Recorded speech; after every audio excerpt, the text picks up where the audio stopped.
Parotid gland, it is pyramidal in shape. Base on the upper aspect, it is situated.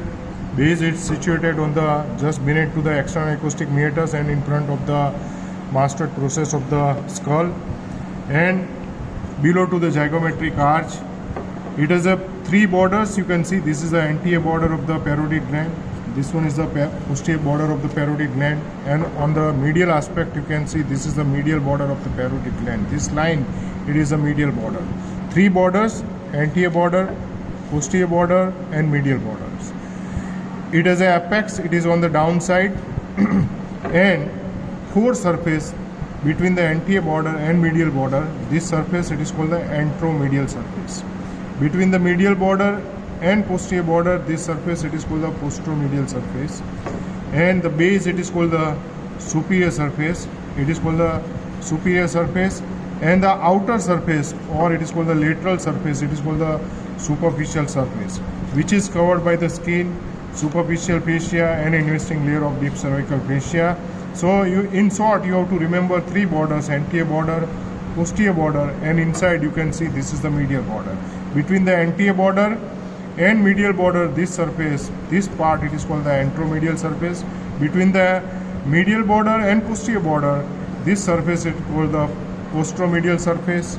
This is the posteromedial surface, and the upper part or base, it is called the superior surface, and the outer side, it is called the superficial surface. These are the four surface of the parotid gland. Now we will discuss on the cadaver. Discussion of the parotid gland. Here you can see this one is the external acoustic meatus. This is the parotid gland. It is pyramidal in shape. This one is the apex, which lies on the lower side. This one is the base on the upper sides. This one is the anterior border. You can see this is the anterior border of the parotid gland. This one is the posterior border of the parotid glands. And once we reflect inside, you can see this is the medial border of the parotid gland. So this surface between the anterior border and this one is the medial border. This surface, it is called the anteromedial surface of the parotid gland, and this is the medial border, and inside there is a, or posteriorly, here once we reflect this posterior border, inside this surface, inner side, it is called the posteromedial surface, and there is a superiorly just beneath to the external acoustic meatus. This is called the superior surface of the parotid gland, and the most outer surface, it is called the superficial surface of the parotid glands. Now we will discuss about the covering of the parotid glands. The superficial surface, it is covered by the skin, superficial fascia, and investing layer of deep cervical fascia. Here you can see this is the mandible.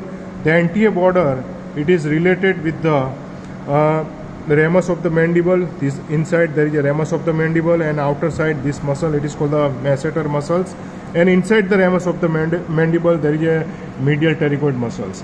The posteriorly, the parotid gland, which is bounded by the mastoid process and sternocleidomastoid muscles.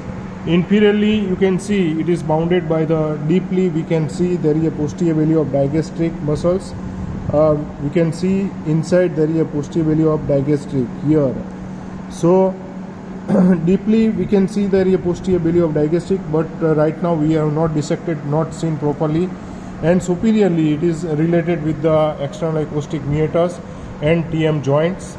Now the structure inside the parotid gland are the facial nerve. Here we can see this is the facial nerve. This facial nerve, this is the trunk of the facial nerve. This is the trunk of the facial nerve, and this divide into the upper, and this one is the lower trunk of the facial nerve. Upper trunk, it gives the branches, it gives the temporal branches, and it gives the zygomatic branch. This is the zygomatic branch of the facial nerve. The lower division, this is the lower division, it gives the upper buccal branch above to the parotid duct. This is the parotid duct. So this is the upper buccal, and here you can see this one is the lower buccal branch. You can see this one is the mandibular branch, and the last one is the cervical branch of the facial nerve. These are the 5 branches of the facial nerve which divide the parotid gland. Superficial to this nerve, it is called the superficial part of the parotid gland, and deep to it, it is called the deep part of the parotid glands. Deep to this facial nerve, we will see there is a one nerve vein. It is called the retromandibular veins. Here you can see this is the retromandibular veins, and this retromandibular vein, which is formed by the, here you can see this is the superficial temporal vein. It united with the maxillary veins, and it makes the retromandibular veins. This one is the superficial temporal vein, and this one is the maxillary veins, which is come out from the infratemporal fossa, and superficial temporal vein which is come out from the temporal region, and it makes the retromandibular vein, which is formed inside the parotid glands. And these retromandibular veins again divide into the anterior division, and this one is a posterior division. This anterior division, which is united with the facial vein, here you can see this is the facial vein, this is the part of facial vein, and it makes the anterior division of retromandibular and facial vein unite. It makes a common facial, and this common facial vein which is open deeply inside the interjugular veins. The posterior division of the retromandibular veins, which is united with the behind to the auricles, there is a one vein, it is the posterior auricular vein, and this vein which is formed by the posterior auricular vein and posterior division of the retromandibular veins which unite, it makes the external jugular veins. These external jugular veins which is open inside the subclavian veins. Now deep to this interjugular retromandibular veins, there is another structure inside the parotid gland. It is the external carotid artery. This external carotid artery inside the parotid gland, it bifurcates into the two terminal branches. One is the superficial temporal artery, which goes inside the temporal region, and one which goes inside the deep inside the infratemporal fossa. It is the maxillary artery. So these are the three structures inside the parotid gland. From superficial to the deep, the most superficially there is a facial nerve which divides the parotid gland into the superficial part and deep part. Deep to the facial nerve, there is a retromandibular veins, and deep to the retromandibular veins there is a presence of the external carotid artery, and this external carotid artery which is terminate inside the parotid gland into the superficial temporal artery and maxillary artery which goes inside the infratemporal fossa. Again, the one nerve, it is a retromandibular nerve. Here you can see the apex of the parotid glands, which is pierced by the great auricular nerve, as well as it is this great auricular nerve which is communicated with the cervical branch of the facial nerves. Here you can see this is the great auricular nerve, and this is the cervical branch of facial nerve are communicated at the apex of the parotid gland. So apex of the parotid gland, it is related with the cervical branch of facial nerve and retromandibular vein, which divide into the two terminal branches, anterior division and posterior division. The anterior border of the parotid glands, there is emerging the structure are the branches of the facial nerve, mainly the zygomatic branch. It gives the upper buccal, it gives the parotid duct, it gives the lower buccal branch, and it gives the mandibular branch. But the remaining two branches, like temporal branch of the mandibular facial nerve, which is emerged from the base of the parotid glands, and also the superficial temporal vessels, it is also emerging from the base of the parotid gland. Here we can see this is the upper division of the parotid gland, which gives the one branch. Here you can see the nerves which goes posteriorly. This nerves which goes posteriorly, it is the posterior auricular nerve which goes posteriorly behind to the auricle, and it supplies to the posterior auricular nerve. It supplies to the occipital bellies and auricular posterior muscles.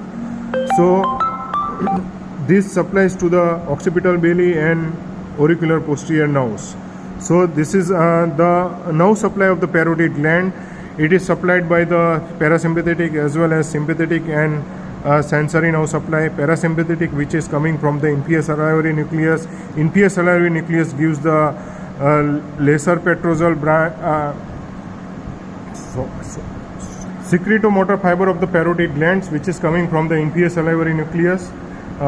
It gives the along with the glossopharyngeal nerve, it gives the tympanic branch. The tympanic branch makes the tympanic plexus. Then it gives the lesser petrosal nerve, which come out from the foramen oval, and just below to the foramen oval, it makes the otic ganglion, the fiber which is relay, and the postganglionic fibers which is supplied to the parotid gland by the auriculotemporal nerves, and the sympathetic fibers along with the extra carotid artery, it supplies to the parotid glands, and sensory fibers of the which is supplied by the auriculotemporal nerves.